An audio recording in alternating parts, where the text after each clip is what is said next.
What's up, guys? It's Volume 8, Arifureta Days. Yep. Yeah. And I guess just jumping right into it, this book, I would say at the beginning of the first chapter, so it's shorter, but it still feels a little bit of time. We get to see the aftermath of the Rabbitmen's win at the Empire, and we get to see kind of, I guess, the politics hash out, and they kind of set up the boundaries of, like, don't kill these people because this situation's the only thing keeping us good right now. They freed the slaves. Yeah, they freed them all.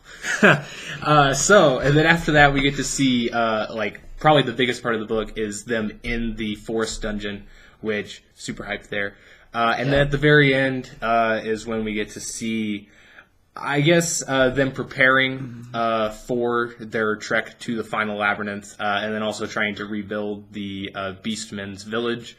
And then we also get to see a little bit more of, I don't want to say character development, because it's more of like character reversal a little bit, but that's more of opinion than like actual. But you just get to see more characters than like Hajimei's relationship with the people. So, getting into it, I think that's like the best way to tackle this. Michael, what did you think of the book? So, emotional sigh, like I'm doing a YouTube apology video. So yeah, there's probably two elements to this book. There's the dungeon, and there's the character. So you mean there's the changes. good and the bad? There's the good and the bad, yeah. So as far as let's cover the dungeon here first. We can stay positive.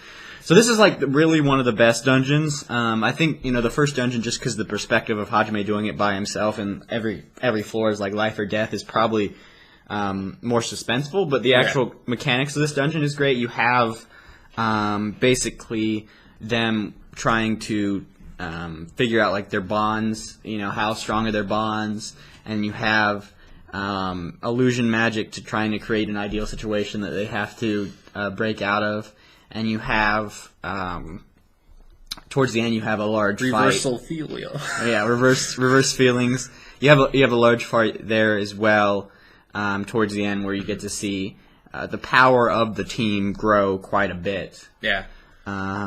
With the creation of a new spell. I think the dungeon, like you said, it's like one that I think if you're looking at the dungeon and how it operates and what it throws at them, it's the best dungeon because there's just so like they have powerful enemies that they have to face, head on with attacks, but then they also have a lot of, internal struggles that they have to overcome to actually beat the trial, which is really cool how they do that because it's kind of like it's an outward type struggle, but it's more of an inward battle. That a lot of these trials are. But I would say that I think, like the first one, the best still, just because, like you said, it adds more suspense, and then just seeing Hajime tackle it by himself and see where that's actually where his character is born is just really cool. Technically, this dungeon would be a lot easier by yourself. Yeah, actually it would. You're like, I don't have any friends. Oh, you automatically pass. So my ideal world is by myself. So yeah, I would say the dungeon is definitely the highlight of this. The beginning chapter is something that I thought was a little bit slow, and I was like, wow, this is kind of like a reverse of like some of the other volumes that started off really strong, ended really strong, but the middle was really good. But this is more of like the beginning and end kind of faded off a little bit, but the middle is a really great highlight. But the beginning part is something that I do appreciate because, like, in a lot of stories, they skip over this kind of thing just because for the sake of, like, it's boring, or, like, I don't want to tackle that because that sounds like, not something that I'm comfortable with writing. But I really did like it because, it just makes it seem more real that these people, like, there is consequences to actions. There is, stuff that needs to be resolved after certain things get done, and I do like that he took the time to do that. So yeah, I mean, even if I didn't enjoy it that much and thought that, I would have been fine with going it does make sense in the grand scheme of things. Yeah. So, but I think it's time to talk about probably the worst part of the book. So, probably the worst part of the series, actually. Yeah. So there's, we were talking about this beforehand, and after I think I finished the book maybe 1 or 2 days after Josh did, and I think the best word that I told him was I was kind of disappointed in the way the author went. So in the afterword, he talks about how in the web novel or something, that the Hajime remains only with you as being like that's the only relationship he has. Yeah. And then the rest are, I don't know, friends or how they like had close been family component, but not like in a love relationship. interest. Yeah. And I think as someone who's watched a lot of anime, I think that was a refreshing take on things. Mm-hmm. But in this book, he fully brings in Shia as a romantic interest at the end, and then basically asserts, that over in the next period of time, at least 2 other women he'll bring into his inner circle as romantic interest, and maybe like 2 more after that. It kind of signals that, and maybe more after that. Yeah. It leaves it kind of open. At this point, the floodgates are open, and it's like, wow. Okay. And like I said, I think that was disappointing. As someone who's watched a lot of different shows, I think I have respect for an author when they make a decision, and I think I respected him for making. That's what I think made a lot of this Arifureta as a light novel series, and it will be an anime here too, somewhat unique, is because they made a choice and they stuck with it, and it was like firm throughout all the other books. Mm-hmm. But now that they've changed that, I feel like a lot of the interactions in the earlier books they just don't fit, or kind of disingenuous, or it just doesn't make too much sense. For example, I basically what I wanted to say is I know that a lot of stories in this genre are like that. They're pretty much all harems for the most part. Yeah. There's very few that aren't, and I was disappointed that this one is going to be like that as well. Yeah, because I think, a lot of the one of the core aspects that I really liked about Hajime was his devotion to just one person and how firmly he was about it. That was something that I thought that, not only is intriguing in the way that it's unique, because like you said, a lot of the different shows, they'll have it to where, he either entertains the idea or actually commits to it fully. But I like that he was just no, and I don't know. For me personally, I like that's kind of how I view things. And so I loved that a character was so openly about that, especially with just, when somebody's popular, they do have a lot of people flock around them, and people tend to do that. And so I like that he was the opposite of that. But I also think that it, like Michael was saying, it disingenuines the other reactions and the relationships he's had before. For some reason, now that she is in the centerfold, it seems like a lot of the little interactions he has with you kind of diminishes a bit because they don't seem as special. Which it's not that I want Shia to go die in a hole or anything, because she's a really cool character, and I think it's nice that she's happy. But I feel like they had a really good line. They've always had this line that they drew, and he was always on this one side, and I liked it. And then we got closer, and I thought on the line would be okay, he's accepted them as family, which we actually do get halfway through the last chapter, where it's kind of this sweet spot, I think, where it's he's changed to the point where he accepts them and he's willing to be nice to them, but he's not romantically into them. But then they cross over to that, and it's just I don't know. It's just, to me, it just makes it, I guess, less special, and that's the case. Plus, I just think it ruins a lot of the other interactions he has with other people, because if he's okay with having 2, 3, 4, his party, and then the people in the hero party, where does the line draw? I don't know. It just seems how in this book. I don't know if it was this one or the previous book. They made a big statement. Well, I'm not like the king from the empire. I'm not going to be like that. And then it's but you are. You just now. Yeah. Congratulations. You're exactly the same now. You played yourself. Yeah.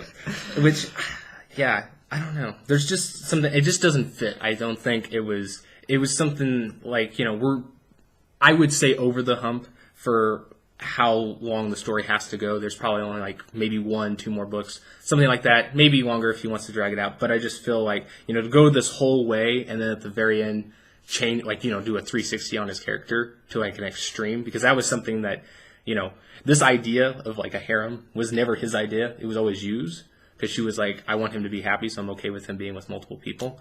And then it just is nah, I've just caved in and accepted that and made it my own. I don't know. It just didn't seem right to me. The way it was, maybe it was just the way it was done. But I will say, I'm a little disappointed because now it fits the genre that it's stereotyped into.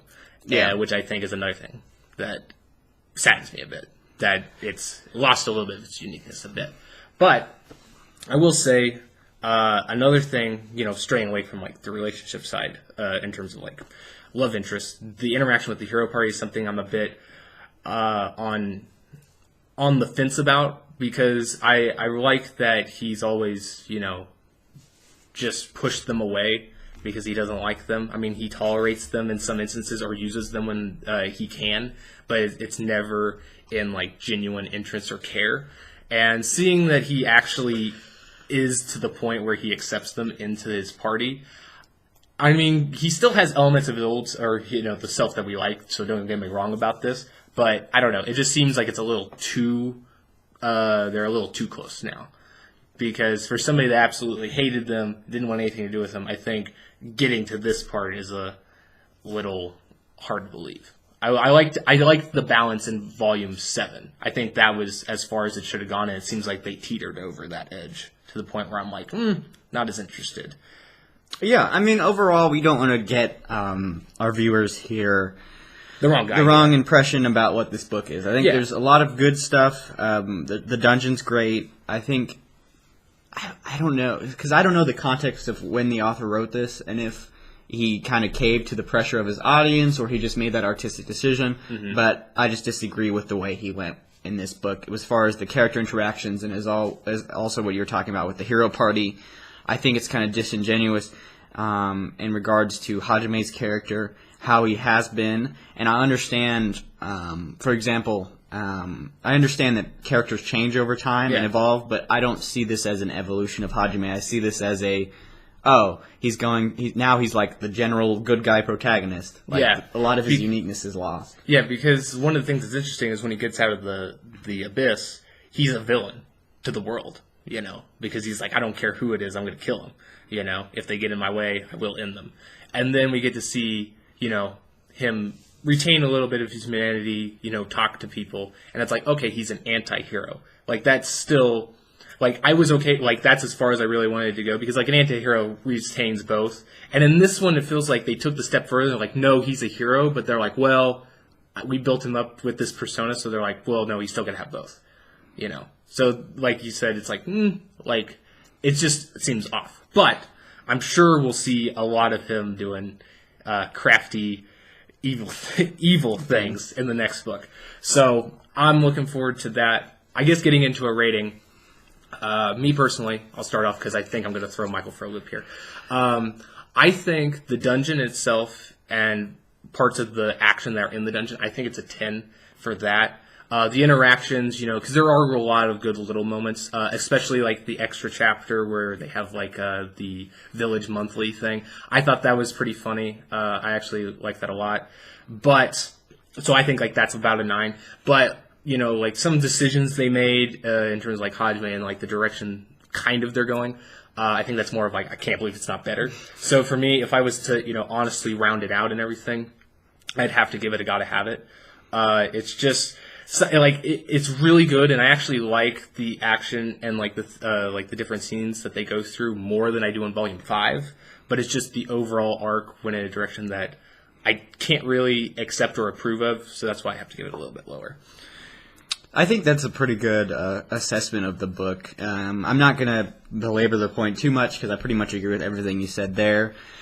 For me, and you might take this as a protest vote, which it kind of is in some ways, but I think I'm going to give it a worth it. I think it's worth reading. You have this author's pretty good at action scenes. I think this is probably the evolution of his creation of labyrinths and action scenes and character interactions. So I think it's worth buying. But as someone who followed Arifureta for a long period of time and liked where the characters were going, I think they all took a step back. So that's probably going to be my rating is a worth it for this one. Okay. Yep. It's definitely got... It's so... Like, I feel so bad because it's like the action in the dungeon is so good that I'm like, it doesn't deserve to get wrapped up in this other part. But, yeah, it's just... I guess it's just how it goes sometimes. But I do believe that the next volume has the potential to be the best... maybe not the best one, but one of, like, the top 3. Yeah, I have a feeling the series as a whole, I think it'll be, I wouldn't say I'd be happy, but I may accept or be okay or be only slightly disappointed if all the character relationships stop here. Yeah. But if they go a little bit further, then I think I'm gonna have some pretty big problems with the characters as a whole. So we'll see. Yeah, I'm gonna just focus on the action. Like, hopefully, it's just action heavy. But I guess we'll see, because we'll probably save that for a speculation video if we so desire. Yeah. But that will conclude this, because it's already a little bit long. So we'll see you guys for the next volume, and actually Danmachi will already be up. But expect to talk for that too, because we'll be doing that. And now that we're fully caught up with Arifureta, we might even do some similar discussion type stuff for the series. Let us know if you like it. Yeah. So if you guys want to check that out, please let us know in the comments below, and we'll see you guys next time. Peace. Later, Addicts.